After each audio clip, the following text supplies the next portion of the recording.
আসন্ন টি-২০ বিশ্বকাপে বাংলাদেশের অংশগ্রহণ নিয়ে তৈরি হওয়া অনিশ্চয়তার মধ্যেই গুরুত্বপূর্ণ এক অবস্থান নিল পাকিস্তান ক্রিকেট বোর্ড। নিরাপত্তাজনিত কারণে ভারতে গিয়ে খেলতে অনিচ্ছুক বাংলাদেশ ক্রিকেট বোর্ডের অবস্থানকে সমর্থন জানিয়ে আন্তর্জাতিক ক্রিকেট কাউন্সিলের কাছে আনুষ্ঠানিকভাবে চিঠি পাঠিয়েছে পিসিবি। বিষয়টি বিশ্ব ক্রিকেটাঙ্গনে নতুন করে আলোচনার জন্ম দিয়েছে।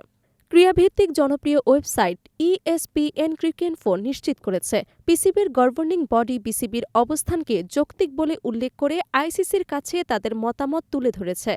শুধু তাই নয়, এই চিঠির অনুলিপি আইসিসির অন্যান্য সদস্য দেশগুলোকেও পাঠানো হয়েছে বলে প্রতিবেদনে উল্লেখ করা হয়। এমন সময় এই সমর্থন এলো যখন বাংলাদেশের বিশ্বকাপে অংশগ্রহণ নিয়ে ধোঁয়াশা এখনও কাটেনি। মূলত ভারতের নিরাপত্তা পরিস্থিতি নিয়ে উদ্বেগ প্রকাশ করে বিসিবি শুরু থেকেই সেখানে গিয়ে ম্যাচ খেলতে অনাগ্রহ প্রকাশ করে আসছে। বিকল্প হিসেবে তারা শ্রীলঙ্কায় নিজেদের ম্যাচ আয়োজনের প্রস্তাব দিয়েছিল। তবে আইসিসি চাইছে পূর্ব নির্ধারিত সূচি অনুযায়ী ভারতেই বাংলাদেশের ম্যাচগুলো অনুষ্ঠিত হোক। এ নিয়ে দুই পক্ষের মধ্যে একাধিক বৈঠক হলেও এখনও কোনো সমাধান আসেনি। এই পরিস্থিতিতে আজ বিষয়টি নিয়ে একটি গুরুত্বপূর্ণ সভা ডেকেছে আইসিসি। যদিও বিসিবির চিঠির পরই এই সভা ডাকা হয়েছে কিনা তা নিশ্চিত হওয়া যায়নি। তবে ঠিক যখন আইসিসি চূড়ান্ত সিদ্ধান্ত নেওয়ার পথে, তখন পাকিস্তানের এমন সমর্থন কিছুটা বিস্ময়ের সৃষ্টি করেছে ক্রিকেট মহলে। তবে সংশ্লিষ্ট সূত্রগুলোর ধারণা, পিসিবির এই চিঠি আইসিসির সিদ্ধান্তে বড় কোনো প্রভাব ফেলবে না। ক্রিকইনফো জানিয়েছে, বাংলাদেশ ইস্যুতে ভেন্যু বা সূচি পরিবর্তনের সম্ভাবনা এখনও খুবই কম। গত সপ্তাহে আইসিসি এবং বিসিবির মধ্যে সর্বশেষ বৈঠকেও উভয় পক্ষ নিজেদের অবস্থানে অনড় ছিল। বাংলাদেশের বিশ্বকাপে অংশগ্রহণ নিয়ে অনিশ্চয়তা কাটাতে একাধিকবার আলোচনা হলেও কোনো পক্ষ ছাড় দিতে রাজি হয়নি।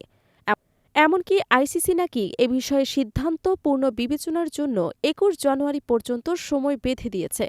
এমন খবর প্রকাশ পেলেও বিসিবি তা অস্বীকার করেছে। বিসিবির দাবি, আইসিসির কাছ থেকে তারা কোনো নির্দিষ্ট ডেডলাইন পায়নি। এদিকে বিশ্বকাপ শুরুর সময় দ্রুত ঘনিয়ে আসছে। আগামী ৭ ফেব্রুয়ারি থেকে ভারত ও শ্রীলঙ্কার মাটিতে শুরু হবে টি-২০ বিশ্বকাপ। পূর্ব নির্ধারিত সূচি অনুযায়ী লিগ পর্বে বাংলাদেশের ৩টি ম্যাচ কলকাতায় এবং একটি ম্যাচ মুম্বাইয়ে অনুষ্ঠিত হওয়ার কথা। উল্লেখযোগ্য বিষয় হল, এর আগে পাকিস্তানও ভারতের মাটিতে খেলতে না যাওয়ার সিদ্ধান্ত জানায়। সে কারণে ভারত-পাকিস্তান ম্যাচগুলো হাইব্রিড মডেল অনুযায়ী নিরপেক্ষ ভেন্যুতে আয়োজনের সিদ্ধান্ত নেওয়া হয়।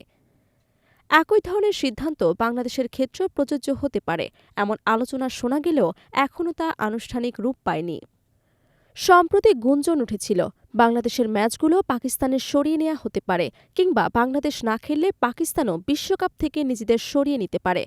তবে এসব আলোচনা গুঞ্জনে সীমাবদ্ধ রয়েছে। পিসিবিও প্রকাশ্যে এ বিষয়ে কোনো মন্তব্য করেনি। সব মিলিয়ে শেষ মুহূর্তে পাকিস্তানের সমর্থন বাংলাদেশের অবস্থানকে নৈতিকভাবে শক্তিশালী করলেও আইসিসির চূড়ান্ত সিদ্ধান্তের দিকেই এখন তাকিয়ে আছে পুরো ক্রিকেট বিশ্ব।